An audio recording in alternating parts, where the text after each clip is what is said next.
2022 Endurance eRacing World Championship, brought to you in partnership with Viper Gaming by Patriot, Azatec Sim Sports, Global Flicks, Motorvision.tv, Stengolm, ESTV, and Film Vault Limited.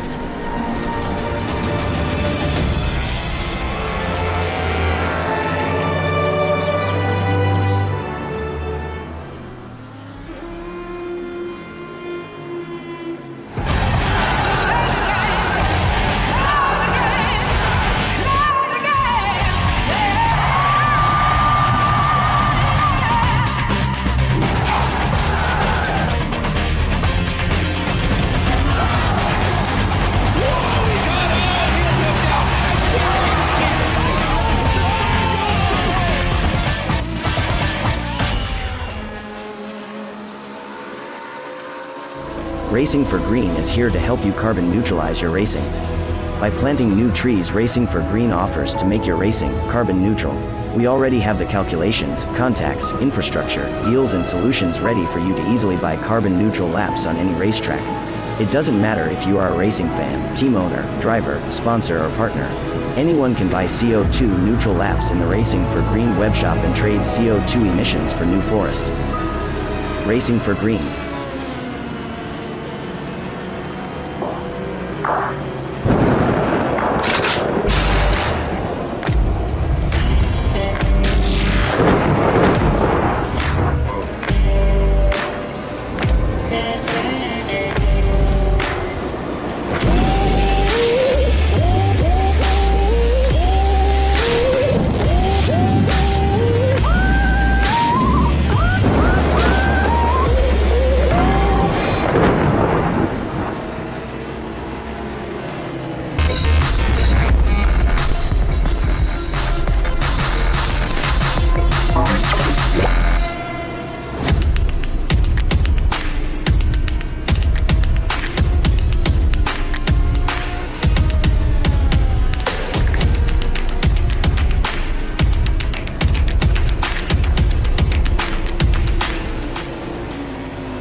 Well, I'm having to take a stand up out of my chair because we have had dramas. Glam Racing, I've just been informed, has disconnected. The car is in the garage after what was a titanic battle for the best part for nearly a quarter of an hour. We're going to have a look at the replay here on your screens.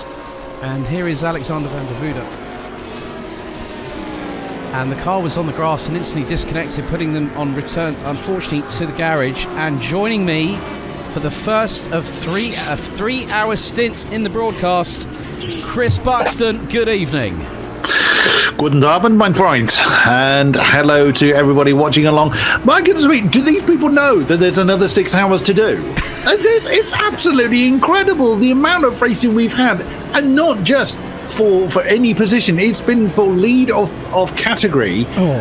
For absolutely ages. But yeah, Magic Ashmashik and Alex van der Voorde, what an incredible battle of the Audis that we've just witnessed.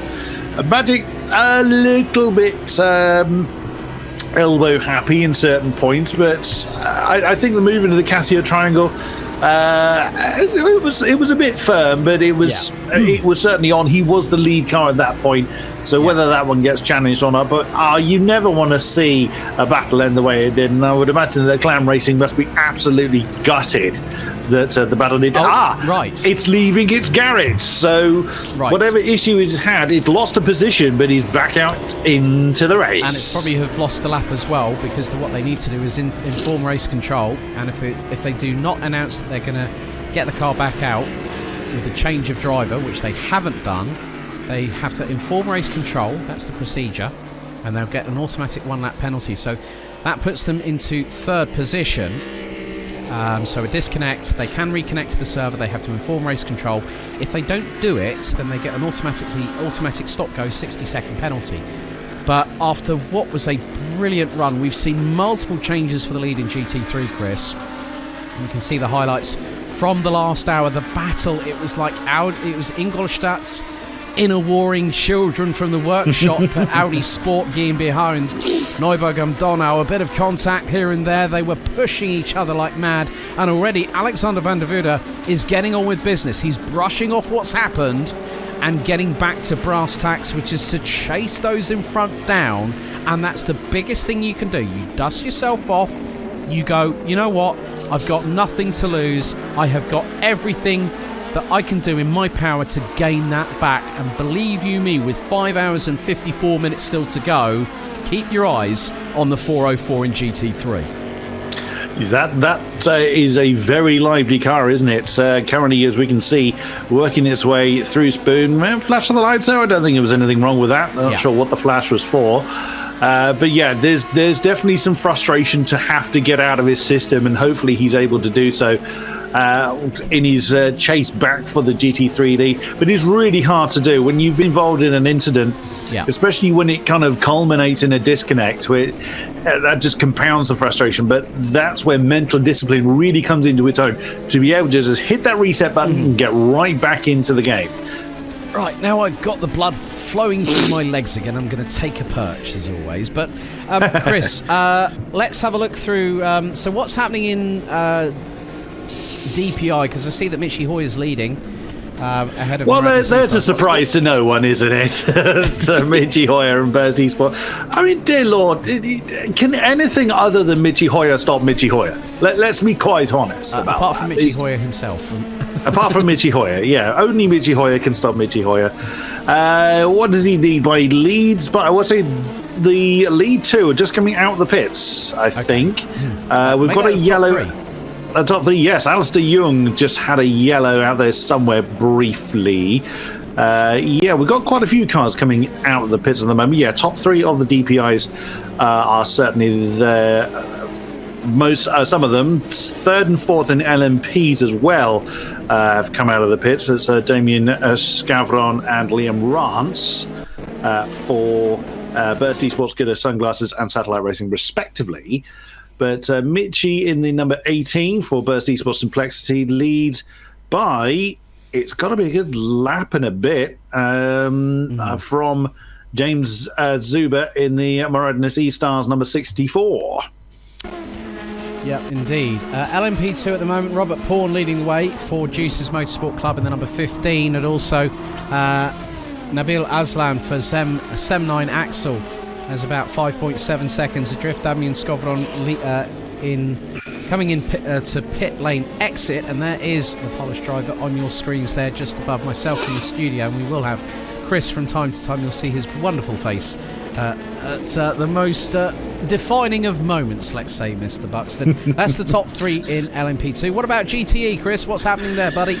GTE being led by Musto Pescara, and currently in the hands of Deegan Fairclough. That's the number 54 car. The Porsche leading the way by, well, not a huge amount. Again, we've got some pit lane action going on there in the GTEs. There was around 11 seconds between the Musto Pescara 54 and the number 74 Juices Motorsport, currently in the hands of Czech Republic ace Wojciech Polesny. Third, Alexander Zakharov for Unison in the 717, that brightly coloured BMW, is your top three in GTE. And GT3, it's Magic Kaspersik for Volante Racing by Azatec Simsport in the 585 Audi, after that titanic duel between him and also Alexander van der Voorde. And I've seen the Glam Racing cars in the pits again. Yes, I saw that as well. A great shame that the 404 is back in the pits. We've lost a few by the wayside as well. Two of our GTEs have fallen. The number 27 MCM Motorsport, Angel Benegas, in control of that when he came in. The number 404 is back out again, I think. Although that's coming up as being disqualified still on track. So I'm not sure what's going on with the 404 at the moment.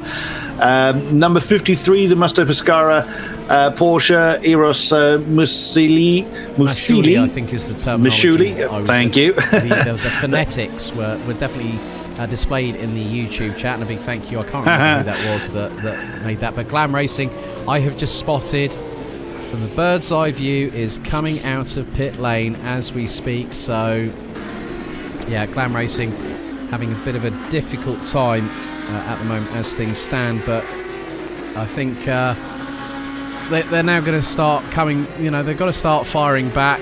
That's the second time that they've been in the garage. A real shame for them, Chris, but when you look at it, you've got B32 Racing. That McLaren's been on point for quite a lot. They've actually managed to weather any storm that has sort of ended up being blown their way, even though the wind is quite minimal here at Matsusaka. And Carl Lykkegaard from DSR Gadgethuset Decor running a genuine P3. Thomas Brenjegard, we had a really good catch-up with one of the gentleman drivers of GTR24H. The man, the myth, the legend, the one and only Mr. Gert Nielsen, 66 years young. He's been involved with GTR24H since 2007. That's 15 years. His 15th year with the competition. That just goes to show how much fun people can have in their spare time when they get behind the wheel. They don't need to worry about invoices, any bent panels. It's only virtual. Absolutely. And does that not show that he kind of back up one of the points I was making during the first qualifying session yesterday? It really is open to all. It doesn't matter your age, your gender, your political stance, whatever. If you have a passion for racing and you have a steering wheel, even you have a controller, you got to start somewhere. Give it a try. You never know where that road will lead you. That's where you look at. Oh no, the 404's in again. So Alex van der Velde is still not happy with the 404 Audi. Looks like I'm gutted that we've lost the CKR number 13. Yes, the Ayrton Senna tribute band. We did get a message from the team and saying that they had problems with of a technical nature, frames per second rate, and also CPU problems caused the Brazilian team to decide to call it quits. But we want to see that McLaren back at Monza. So a big thank you to CKR for trying to get off the ground, so to speak. It's a real shame they're not going to get any points at the end of this round, but there is still an opportunity for that team to come back fighting. And I would expect with the fact that as I know it, the McLaren 720S GT3 with its 4-litre twin-turbo V8, the M840 engine designation, Anorak me. That comes with 2 decades in the automotive industry. That car's going to be rapid at Monza, where they're over 70% full throttle, and that could be one to watch next round next month, Chris. Yeah, such a different characteristic, isn't it? Monza, there's a lot of right foot, in contrast to here, that is a very technical, very precision and setup-based circuit, whereas Monza is less to do with the finer specifics of downforce and technical accuracy as it is raw pace and lots of right foot. Okay, I think we're hopefully going to be speaking to another of the drivers very, very shortly. So when we get the heads up, we'll let you know. Second place at the moment, B32 Racing in the McLaren 720S GT3. They have weathered the storm, and that's one of the things you've got to do in an endurance race, Chris. Bit of lady luck, a bit of avoidance doesn't come, is also required at times. It's always a case of seeing how things play out, and B32 were at one point leading this race ahead of Glam Racing. So they're looking pretty good at the moment, but we've still got 5 3/4 hours left to go in the motor race. Anyone's guess as to what might transpire for B32 Racing, but we've got all that to wait to look forward to unfold in front of our very own eyes, good sir. Yeah, completely. And that car looks gorgeous. I'm making no apology for saying I did notice. We talked about the liveries, didn't we, yesterday in the qualifying show? And that one I particularly noticed. I'm still a big fan of the 404. I love that purple and black colour scheme that is now in the hands. I've just seen they've changed driver. That's why they came in again. It's Enrique Hoyer that is in charge of the 404. So they should hopefully be back out without too much incident. Yeah, but that B32 car doing pretty well. It's around about-ish a minute and a half, give or take, behind the 585 as Volante Racing by Aztec Simsport Audi. at the moment, but like we said, long way to go. Persistence is very much key. Like we said yesterday, persistence and patience are absolutely vital for racing at Matsusaka. There is Henri Koya to find his way in the car. Now, when you first jumped in it, you still have got to get used to how the car feels under your own right foot. It's all well and good watching your team do well in it, or where the car seems to be strong. You've still got to make that adjustment, and it's very easy in those first exploratory laps to throw it into the wall. And considering the pace that 404's car has got, as has been proven with that amazing battle for the class lead, they really do not want to be spoiling that. No, they don't, but I've caught up with what's happening with regards to LMP2 at the moment, and the B32 Racing Piggy in the middle here, unfortunately. Daniel Scovanon manages to get through behind Nabil Aslan. The gap is less than 0.6 of a second. We saw a brilliant battle between Burst Esport, Good of Sunglasses, and Juice's Motorsport Club when we had some great racing. Joao Pitayas versus Robert Pawn. And the good thing is that we're hopefully going to be speaking to one of the Burst drivers in a short while. I was going to say, did you use a musical lyric reference just a moment ago, Chris? If I did, it was accidental. A long way to go. Well, we're definitely not on the road to nowhere is how I'm going to retort on that one. I did yesterday, because you said there was a deep purple on one of the cars. So yes, no smoke on the water to be found. Exactly. There we go. But the good thing is we've got this different aspect now. Air temperature is finally dropping. We're down to 15 degrees air temperature. But the tarmac underneath the cars, however, Chris, is still at a peachy 26 degrees Celsius. On my weather radar, I can't see any rain inbound, be it light rain, normal rain, heavy rain, storm, and we've even got hail on the weather radar. God forbid. Nürburgring Nordschleife for anybody. I thank you. No, thank you.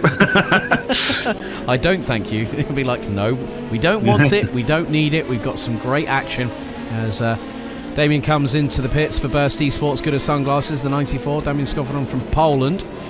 So the cars coming into the pit lane from second position was close. But a different alternative strategy between the two cars battling for the lead in LMP2. And Chris, it's always good to see these different dynamics, isn't it? Reference how drivers and teams expedite their strategies as best they can. Yeah, absolutely, and certainly when you've got a driver changeover going on, it's interesting to see how the next driver jumping in continues that. Continues along the way. We're at the halfway stage now, so some strategies may well have been adjusted. Take the technical issues with the 404 as we come back to Henri Koya on his merry way. Wow, Damien Scavaron wasn't stationary long. He's back on his merry way again. I was just finding out what the Polish greeting was, and I'll have to put that one away for slightly later. If we do get a chance to speak to the number 94, he may be a tad busy right now. Yeah, I agree. 100% concur with your sentiment there, my good man. But yeah, I think it's going to be quite interesting. I think it's going to be down to the wire in GTE. I think LMP2 is also going to be down to the wire, and I see three teams more than anything, which will be Sem9 Axel, Burst Esports, Good of Sunglasses, and Juice's Motorsport. There's three teams in that class that really have that real good opportunity. MPE 54, 74 Deuces, maybe even though they're a lap behind at the moment, the 717 of Unison Racing. That battle could get closer depending on what happens at the front end, the sharp end of the GTE field as such. Yeah, you really can't discount anything. We've just seen the leader of GT3 go from first to last in the space of 15 minutes. So my presence as commentator cursed a car from first to last. I mean, poor Kieran, his voice has been commentator cursed into the Twilight Zone. Shadow Realm, into the Shadow Realm, yeah. Well, Chris, I'm going to have to cut across you there, buddy, because we should have Tom Oldenmenger from Burst Esports, number 94. Can you hear me? Yes, I can. Can you hear me? Well, yes, indeed. Good to see you. It's been a dogfight out there in LMP2 for the lead. Joel going against Robert from Juices. You've been behind the wheel. We've got Damien behind the wheel right now. How's the feeling in the camp at Burst? Well, I'd be lying if I said there was no pressure. Spoken like a true professional there, Tom.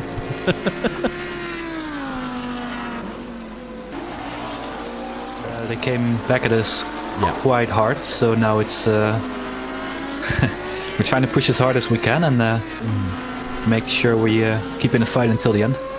I think it was a really good start for the team. You know, when we went green, probably close to 6.5 hours ago. But every team in LMP2, they've had their trials, their tribulations. Yourselves at Burst Esport, Good as Sunglasses, no exception. But you guys have been embroiled in some titanic battles. It's been really, really good to see how much racing room was given. And when we saw Joao versus Robert, we got a perfect example. And I think I nearly jumped out my chair. I was thinking maybe the defibrillator, I might need one by the right-hand side of my chair for the rest of the season, let alone tonight. That's really good to, for you guys to come in and go, you know what, we know that we're competitive. However, we know that we might be up against the wall with our backs flat up against it. And tonight has proved that, hasn't it? Yeah, it was... I was watching that move... and my heart rate got up as well. But it was all fine. Like, everyone could continue, and it's hard but fair racing, I say. Yeah, we spoke with Mitchie from the sister car, the number 18 Burst Esports Simplexity DPI earlier on, and they said that they're looking for the win. Obviously, we would understand that that'll be exactly the same for you guys at the sister car here at Good as Sunglasses. How's the strategy looking at the moment? Are you on course for the targets that you guys are trying to hit, or are you needing to sort of make some adjustments here and there on the fly? Well, what we've been doing so far is double stinting the softs, because we thought that would be the best way to go. But everyone around us is single stinting, so of course you start to doubt yourself and get out the calculator and... Well, so actually we're right now discussing whether to continue like this, swap it around, get really creative. Who knows? Well, Tom Oldenburger, thank you very much for joining us. We'll leave you to it. Good luck and all the very best for the rest of the race. Thanks.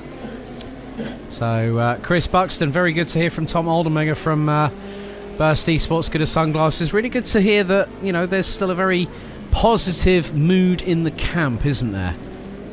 Yeah, absolutely. They're very comfortable with their pace, as Tom was eloquently putting. They're still feeling the pressure, so they're not getting complacent with where they are, which is good. That enables people to keep that pressure on. If complacency starts to creep in, then that's when mistakes can happen. Yeah. There was a yellow flag out whilst Tom was talking there for Juan Amaya in the 264 Satellite Racing Corvette that's dropped into the back of the GTE class.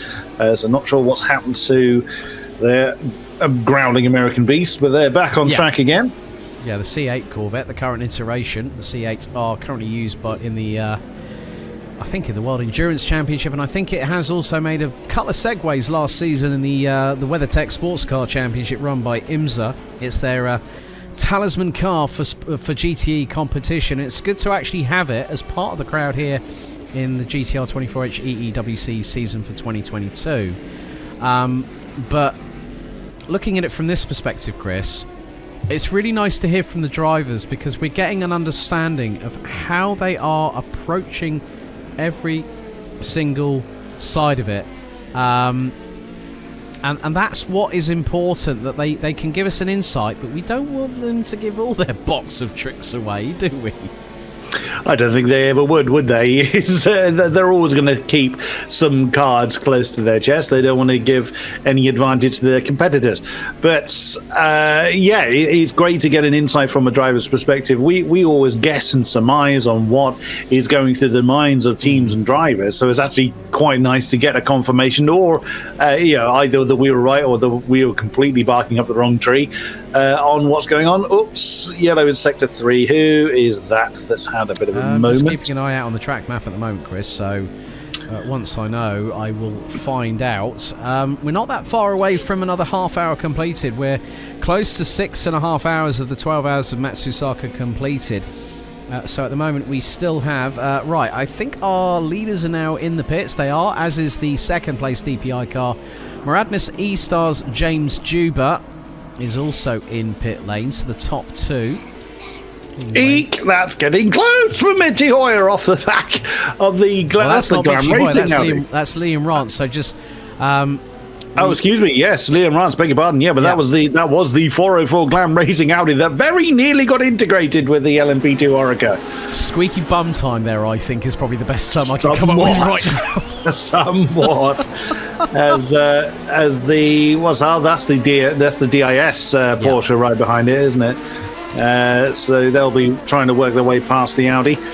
Also, there's something else to bear in mind that I was going to mention earlier, that because Matsusaka is one of these very technical tracks, the faster classes don't have an opportunity to really get all the horses galloping. That's why you're seeing the LMPs mixed in with the DPIs and the GT3s mixed with the GTEs. Monza, very different story. That's when you'll see almost exclusively all four classes completely separated into their own divisions, and where they hopefully for the faster classes they won't kind of end up being tripped up by the slower ones inadvertently, but that actually puts an extra pressure on the drivers to not necessarily be more creative, but to also exercise the patience, because again, it's very frustrating if you're in a much faster car and there's someone that is just minding their own business ahead of you. You've got to pass in a way that isn't going to throw away 12 hours worth of racing.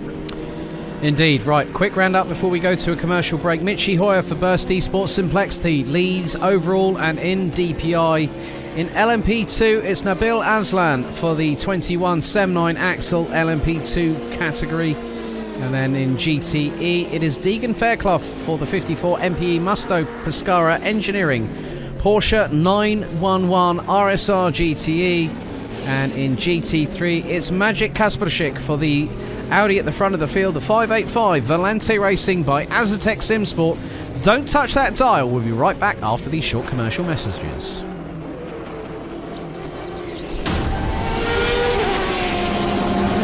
The 2022 Endurance eRacing World Championship brought to you in partnership with Viper Gaming by Patriot, Azatec Simsports, Global Flix, Motorvision.tv, Stengolm, ESTV, and Film Vault Limited.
Racing for Green is here to help you carbon neutralize your racing.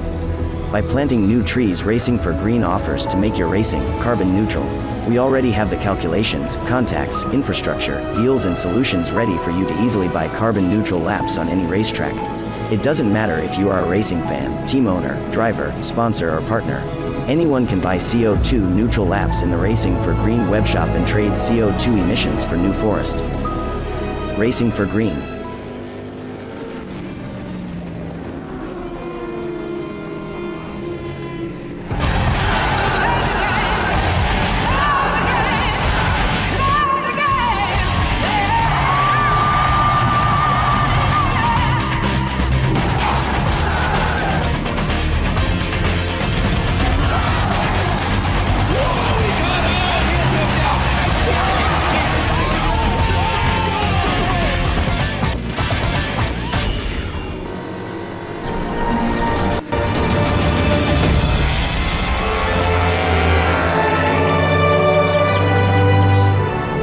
5.5 hours remain of the season opener for the 2022 GTR24H Endurance eRacing World Championship. Alex Goldschmidt once again joined by Chris Buxton. And Chris, it's been an enthralling first half hour, and we've got another one to go before we head to 7 hours remaining here at Matsusaka. If I can hear Chris. I did it again. I left the mic on mute. I have done this broadcasting log before, I promise you. Never could have told that. It's been a brilliant first half of the race already, and very much looking forward to how the second half is going to transpire. I noticed the number 64 has been in. James Tsuba is still in the car, but now has got 5 LMPs in between himself and the lead number 18. So that could be a little bit uncomfortable for our second place DPI. Mm-hmm. As we're looking at Liam Rance. Just as I mentioned, the DPIs, a yellow flag briefly for Alistair Young in the number 11. Car currently fourth in DPI. It was the fifth placed LMP2 car. Mate Varga for Team Iris, just getting past the sole MPE car of Deacon Fairclough in the number 54 Porsche 911 RSR. But we're in a steadier rhythm now, aren't we here, Chris? Drivers are making their way through back marker traffic. People are trying to keep on the racing line. They've got to watch for the blue flags that are flashing on the circuit whilst they're driving past the digital boards. And you can see, like, it's that old adage with endurance racing. It is risk versus reward. Alistair Young having a little bit of a wide moment there, going through 200R, trying to get past Henrik Hoyer in the Glam Racing GT3 in the 404 Audi. But you can tell by just the way that these drivers are pushing, it's like they've got nothing to lose, everything to gain. Well, indeed. By this point in the race, because all the practice hours and laps that have gone on before, people should be fairly used to how the car is going to behave, even in these cooler temperatures. Of course, we've been in darkness for quite a number of hours now, so all the drivers should be, knowing what they're up against.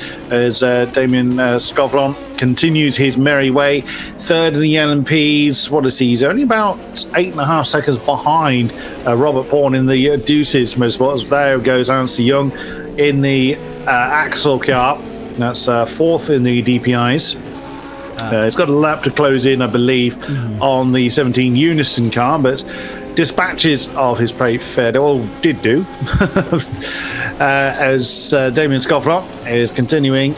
And again, they're two different classes, but this just goes to show that the DPIs cannot use their performance advantage anywhere near as much as they would like. As we can see in the picture James Tsuba in the 64. Is that been in again? Have they had a problem or something? Because they were. I'm not 100% sure. I'm hoping for some kind of update, so we'll find out as things progress. But that is very, very odd indeed. That car is I'm just keeping an eye on it, and there is the back end of the car itself, very resplendent in the Muradness Racing colours thereof, which Daniel Murad, real life racer, does sport himself. I've seen him post quite a bit on social media with those colours adorning his upper torso with the t-shirt, and also his sim rig as well. So that car, that's a bit weird. I'm not too sure what's going on.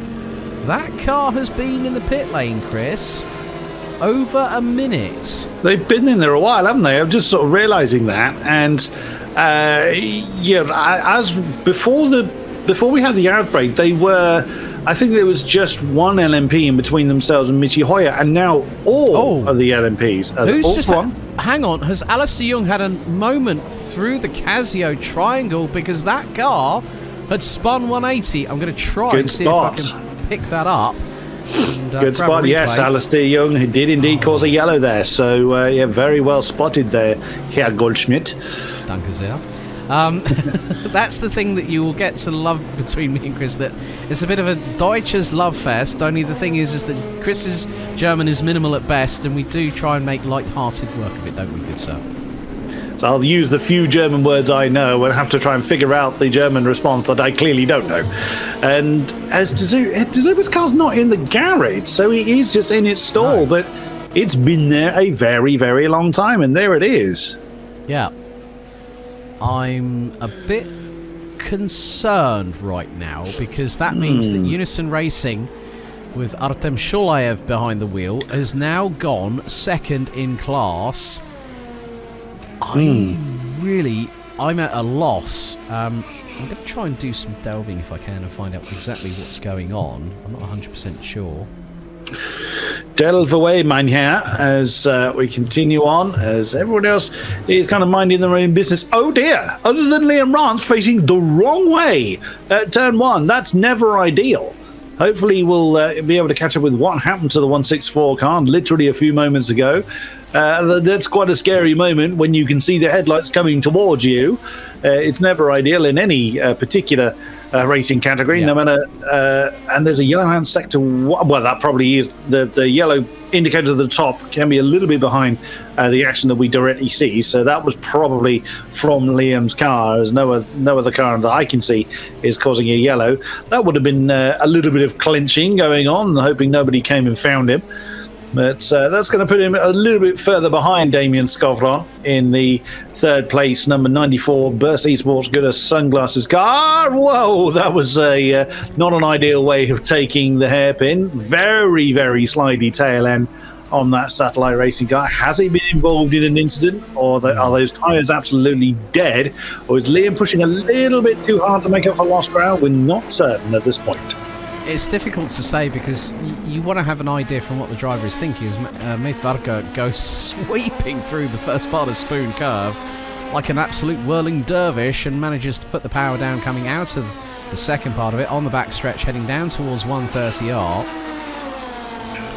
Oh, that naturally aspirated V8. That's goosebumps all over going through to 130R at the best part of nearly 270 kilometers an hour in 6th gear. That's actually, and that's the Team Iris car. I was saying to Yusuf before you jumped on with us, Chris, for commentary duties, I like the fact of the Team Iris car. It's got this very nice deep purple, very much like Glam Racing, but you've got these very, very nice accoutrement and a little bit of accompaniment with the brighter colours on the tuning vanes, on the front splitter. And, as I say that commentator's curse, I've done that again. What am I like? I like the livery. And I do have to admit that Yusuf saying about Cyberlinks Racing, a little bit of different colour scheme there from the 241, who rounds out the top 6 in LMP2. I mean, there is such a smorgasbord of colour, wouldn't you agree, in this field for 2022? Yeah, absolutely. And we haven't seen all of our competitors yet. There's a couple of cars that aren't here for this event as well. So more to look forward to as we progress through the season. Next time out at Monza, as we've previously mentioned.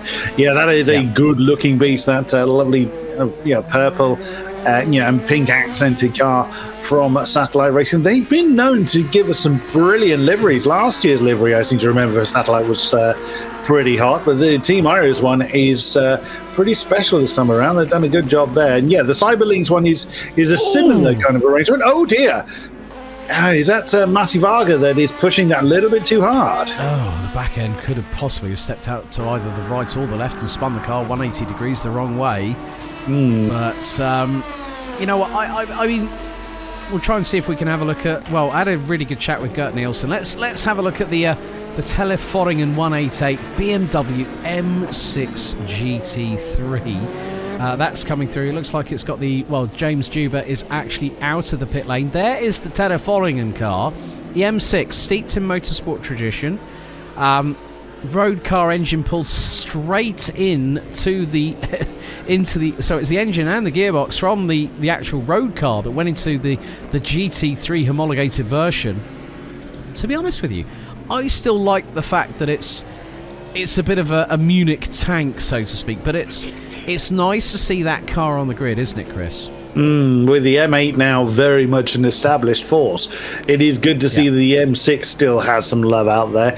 And yeah, like you say, it's it's still an absolute monster, isn't it? It's it was the M8, wasn't it? There was the meme car, the one that was seen here to be larger than life, essentially. But the M6 still has a great presence about it. Yeah, it does have its, of course, links to its road car variants on how the GT3 car was homologated, but that doesn't make it slow. Still an absolutely rapid beast. It's quite a handful to tame in its sim racing, guys. I never managed it. If I'm entirely honest, I've spent more time facing very much the wrong way in every single direction other than forwards. And the few times I've tried to handle the M6, but it is still a gorgeous beast, not entirely unlike yourself, sir. True, I am a bit partial to a bit of Munich's finest. I actually grew up with quite a few cars. For those wondering, I'm talking about the old Shark Nose, the BMW M635 CSI. My dad had actually a couple of them, if memory serves me correctly, and he also had, when the Shark Nose was on the 5 Series, the 528i with the Toblerone plastic black rear spoiler that used to sort of go around the propeller of the BMW badge on the tailgates, and some fun times back then. But still, Munich, BMW still holds a place in my heart as a proud Anglo-German, an eighth by descent if people are wondering. Yes, my surname is full-blown Germany, but of course born in the UK, but also a dual national. But I'm very proud of that heritage, to have that, and to see Ingolstadt being represented, Munich being represented on this grid, just really gives me the goosebumps, to be honest with you, Chris. There's so much folklore. The Audi R8 has been one of the most successful customer racing GT3 cars in real life, and it's a car that a lot of drivers do really like on this platform. It is it's a very stable car. It is not necessarily got the most amount of horses in the straight line, but wow, can the thing handle so well. And we talked yesterday about confidence, about drivers having the confidence to push that little bit harder, to get the best out of their cars, out of their setup, and out of their times more accurately. It doesn't necessarily have to be the fastest thing in a single lap. It's all about consistency, and particularly here, patience. So I keep coming back to that particular phrase because it's so easy to push too hard at the wrong time, and you've blown the lap, and all else fails, you've chucked the car into the wall. And how many times have we seen in the last couple of days cars embedded in the wall and missing vital bits? I think the Teleforingen car was actually one of them. It did have a couple of moments coming out of Degner 2, if memory serves me correctly, and one of the sides unfortunately clattering into the barrier, the wall, the aluminium sheeting that surrounds yourself and the wire fence. Surrounds yourself by the wire fence that is just behind, as we go to Team Adrenaline in the number 33 car. Sebastian Deville now piloting. So we've had Arturas Mazaitis, we've had Homer Senior, and now Sebastian Deville. Really good to catch up with Sebastian on the official free practice session, which also comprises of the official press conference. This team here, they were close to getting third position on the grid for the DPI class, and that in itself was a pretty milestone achievement. I think there was probably smiles for miles for that crew, Chris. But nevertheless, they're still trying to make some inroads, as is everybody else that's trying to move up the way of things. And we were talking about the fact that Mugen Sim Racing have had some difficulties in both GTE and GT3, obviously with the unfortunate misfortune of the Glam Racing. Martin Mergley, behind the wheel of the 82 McLaren, is now 5th position in the GT3 class side of things. And also we saw that absolutely humongous, I think probably one of the biggest incidents since the beginning of last season, where we've had a car literally, in the words of Limp Bizkit, go rolling in the 67 BMW with Roland Zooks behind the wheel. That was quite spectacular is probably the least understatement that I have. Reference superlatives. I think it was quite literally gargantuan, sir. Yes, it's not the ideal way of taking a line in a race car, let's be honest, but yeah, they do their best with the situation they're presented with. We just saw... Sorry, Chris. go on. Just seen a change for 4th position because Mugen Sim Racing have just got past the 188 of Teleforingen. So Gert Nielsen has been passed by Martin Mergeli in the meantime. I'm going to... now, I think we did catch that on camera. So a very clean move there by Mergeli. And so now Teleforingen round out the top 5 positions.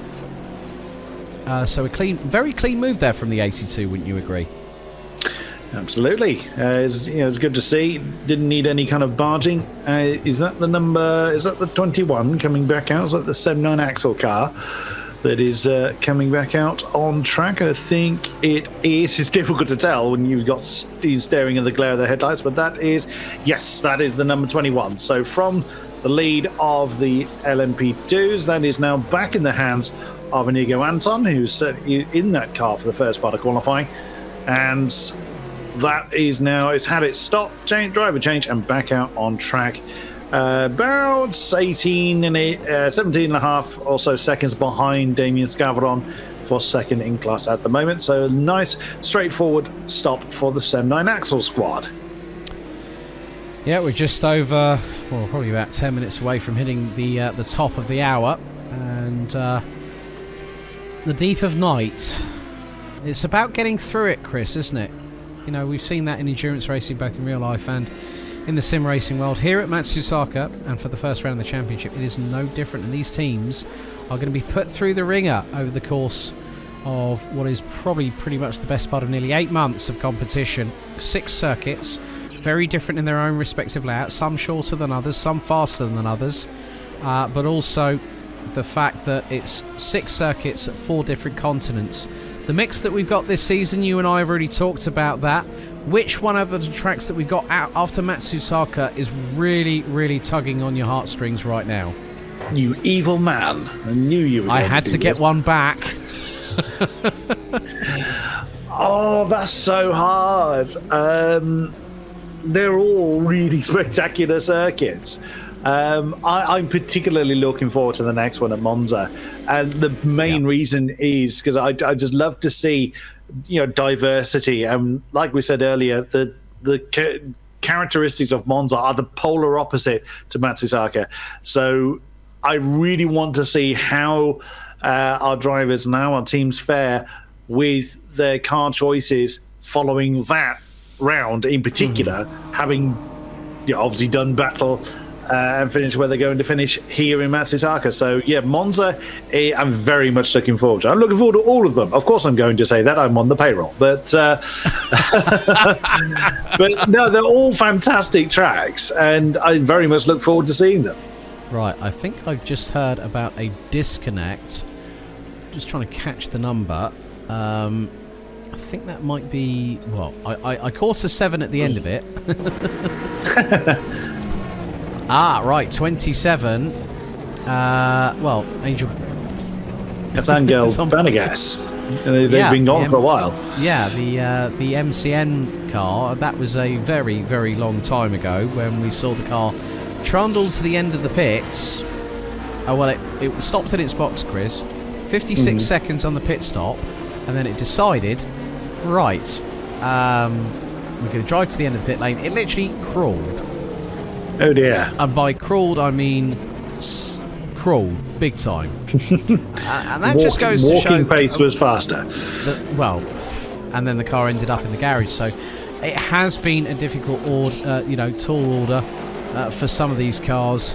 And from this perspective, we're now seeing a lot of drivers just getting into their rhythm. They're now at that point where they can concentrate. The first 6 hours of this race have been nothing if short of explosive, to put the point across here. But and I think Yusuf very rightly put this. He said until the last 60 minutes, you're not going to have a real indication, as we know in endurance racing, as to who is going to be battling for the victory in all of the 4 classes. And people might say, well, the way things are at the minute, it might be a mere formality, but you, myself, Yusuf, Kieran, the entire team at GTR24H know that you cannot say that without having to realise there could be something that is going to upset the apple cart, and it will come at no notice whatsoever. Yeah, absolutely, and especially when fatigue is kicking in, it makes those errors, it makes those surprise moments even more likely. As we've got a great split screen here of Matti Varga in the number 77, Liam Rance in the 164, and they're not separated by much. Liam can just about see his quarry. That is 2.8 seconds near enough between the two competitors. That is a potential battle for fourth, and there's a few cars that aren't that far apart in endurance terms. I was looking earlier, the Telefonian car is back in the hands of Gert Nielsen. He's less than 10 seconds behind Martin Mergley, so the 82 Mugen Sim Racing car is now up into fourth place. But that gap between the Telefonian car and the Mugen car is kind of fluctuating around 7 seconds. So there could be a bit of a battle there. Another one, I beg your pardon, that's two different classes. So yeah, the battle for fourth in the LMP2s could well get lively again before very long. As I say, there's less than 3 seconds separating those. And LMP2 lead isn't all that far apart. It's about 17 seconds, which sounds a lot in kind of sprint racing terms. It is a lot in sprint racing terms, but that kind of gap can disappear in a single mistake in an endurance race. So the 94 Burst Esport Goodar Sunglasses squad are chasing down the number 15 Deuces Motorsports Club car of Robert Pawn in the lead. But Inigo Anton, back in charge of the 79 Axel number 21, is less than 9 seconds behind that battle for second. And last time around was, let me just look at the lap times, was quite a bit quicker than Damien Scarpadon. 1 minute 46.6. And Damien Scarpadon was close to 3 seconds off of that. And I think what I'm going to come back to a point that Tom Oldenburger really did actually say, and he said that we're going to have to start being a bit creative. We've double stinted the softs. That says that there's a lot of creativity in terms of getting your strategy right. You've got to line up all your ducks in a row and think, right, okay, well, that one's going first, that one's going second, that one's fourth. You know, so you've got to put them all in the row and put them in the right place. It's like organising your chess pieces on the checkerboard. That's what these teams are having to do. And as I asked Tom, I said, you know, you're having to work on the fly. He said, yeah, we're going to have to get creative. Every team has the opportunity to control what happens, but there is always a window of opportunity where something does not go to plan, and that's happened with a few teams here so far. As things stand, as we're fast approaching the turn of another hour here at the 12 Hours of Matsusaka. Chris, we know that predictions have been put in for the season. It's been quite interesting how we can predict what we think's going to happen, but it's a completely different kettle of fish when you get across that checkered flag and the finish line is there, 12 hours completed, you cross the line, everyone's exhausted. Everyone. And that'll be us in the broadcast booth, everyone in the production studio, every team, every driver, every engineer, everyone will have spent every single ounce of energy to give it their all. And that just showcases how much passion there is for sim racing, and especially here in the Endurance eRacing World Championship. 100%, as we can now see Liam Rance really getting close to his quarry now. Less than a second separates him and fourth from the Team Iris car. Ooh, that was close from the Porsche, but Liam Rance had the faith to make that one stick. Yeah, it was interesting hearing Tom saying they're double stinting the softs. I can't see that they get away with that in the daylight hours, because those would just overheat after a period of time. But here, they are doing very, very well to make that stint work and doing something different to their competitors, not just following the mule train, not doing what everyone else is going to do just to keep pace. They're interested in improving their standing, so very much, and it's paying off for them at the moment. He's doing pretty well. Go on. I'm looking for the back of Team Iris at the moment, and Liam Rance is on an absolute mission, trying to close in on that car. They're going down the start-finish straight at the moment as we speak, so I don't know if we can get to that angle very, very shortly. Fingers crossed we can. And there we go. There's Liam Rance. That's the viewpoint from his car. I've got the viewpoint from Mate Varga from Team Iris, actually from the rear wing. And you can see how close these two are. At one point, Mate Varga, the back end started stepping out. There is the view on your screens at home. That is just incredibly close. And the gap now is less than 8/10. It's close to under 7. Liam Rance is reeling in Mate Varga, so could we see a move for 4th in LMP2?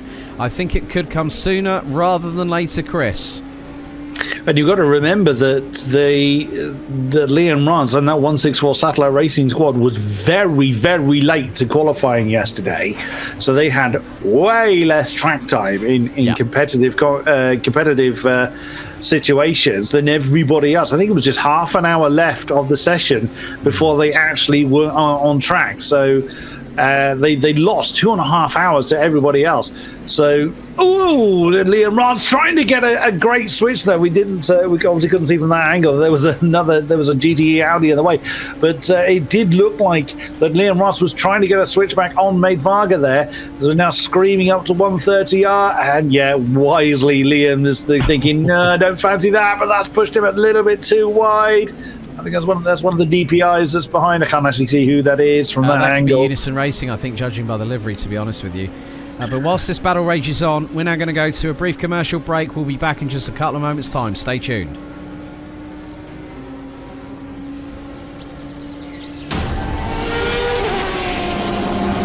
The 2022 Endurance eRacing World Championship brought to you in partnership with Viper Gaming by Patriot, Aztec Sim Sports, Global Flix, Motorvision.tv, Stengolm, ESTV, and Film Vault Limited.